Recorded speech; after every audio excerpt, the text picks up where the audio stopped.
It is now in America's national interest to stop aggressive naval patrolling 12 miles off China's shores, because if you do that 20 years from now, there will be aggressive Chinese naval patrolling 12 miles off California's shores.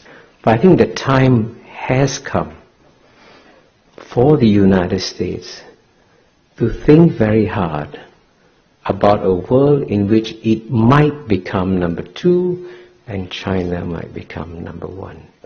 Then surely America's interests change dramatically.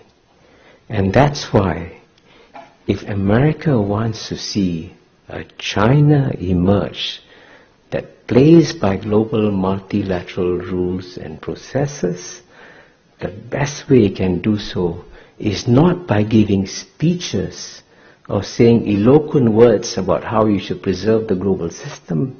The best way you do it is through your deeds. And here, of course, I'm going to conclude by mentioning briefly the latest episode that has happened in US-China relations, and which is, of course, as you know, is the Chinese decision to set up an Asian infrastructure investment bank, which unwisely the United States decided to oppose. And as you know, and this is in many ways a sign of the times, in the past, a veto by Washington DC would have meant that all the allies would have stood firmly behind the United States, and the United States veto would have held.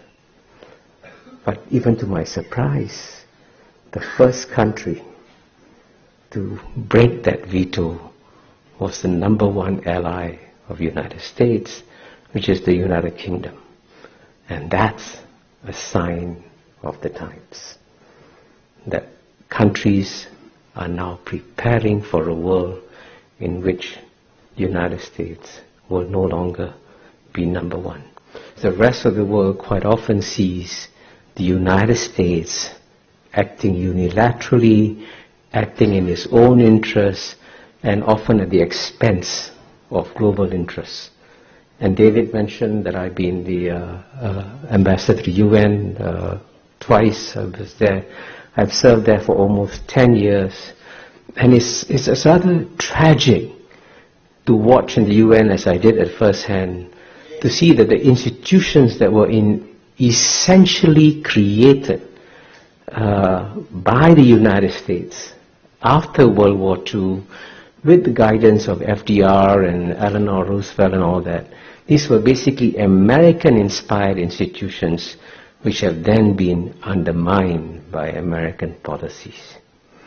You know, as I get older, I get less and less surprised by things, quite normal.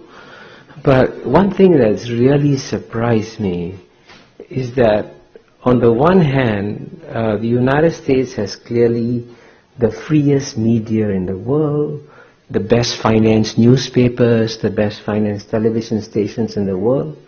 But I can tell you this, as someone who travels to at least 30, 40 countries a year, when I come to the United States and I go to my hotel room in Charles Hotel and turn on the television, I feel that I've been cut off from the rest of the world. And literally, the insularity of the American discourse is actually frightening. And this is also true, by the way. I mean, I've said this to my friends there anyway in New York Times. This is true of the New York Times. This is true of the Washington Post. This is true of the Wall Street Journal. There is an incestuous, self-referential discourse among these newspaper journalists and so on and so forth. And they reinforce each other's perspectives and end up misunderstanding the world. Because the one key point I emphasize is that the era of Western domination of world history was a 200-year aberration. It's coming to an end. And as a result of it, you've got to learn to understand non-Western perspectives in the world. And it's actually quite frightening that in many ways I find American intellectuals behind intellectuals, including in Serbia where I just was, or Greece, or in Istanbul, because they are much more aware of what's happening in the world than most American intellectuals are. I don't know how to solve that problem. But unlike the United States of America, the Chinese do not believe in proselytizing their beliefs. They do not believe that you have to copy or emulate them to succeed. And they also believe that it is far better for people to admire and respect them for their deeds rather than to pay attention to their words. So in a sense, we will have a very different world when the world's number one power in the world is no longer a missionary power in the world. That, if you look back over the longer history of China over the past 2,000 years or so, it's actually surprising how few military adventures the Chinese had overseas. And in general, they have actually, as you know, within the Chinese Confucian ethos, the guy who's a soldier is at the bottom of the value chain. And I want to emphasize, since I come from Singapore, and Singapore and Hong Kong are seen as competitors all the time, it is actually in Singapore's national interest to see Hong Kong thrive and succeed, because we need competition from another city-state, and therefore we can both do equally well. I mean, Singapore will not just survive, Singapore will do very well. Because, Mr. Lee Kuan Yew and the founding leaders of Singapore created some of the strongest institutions in the world in some areas. The quality of mind of the Singapore civil service, I think, is number one in the world. The quality of mind of the Singapore judiciary is also probably number one in the world. The quality of the Singapore military is probably among the top 10 in the world. Singapore's education system is already ranked among the top 3 or 4 in the world. We have the world's best airport, the world's best functioning port. So we have created a whole ecosystem of excellence in Singapore. And with that ecosystem of excellence, Singapore is poised to take advantage of a major historical opportunity that is coming its way, because just as London served the European century and New York served the American century, the one city in all of Asia that is comfortable with all the major civilizations in Asia, with Chinese civilization, with Indian civilization, with Islamic civilization, and also Western civilization, is Singapore. So Singapore is going to become the New York of the Asian century. So it's a great time coming ahead for Singapore. And you can read in, whatever, Wall Street Journal, New York Times, Economist, there's this constant belief that the best thing that can happen to China is to have a collapse of the Chinese Communist Party and have a democratic system.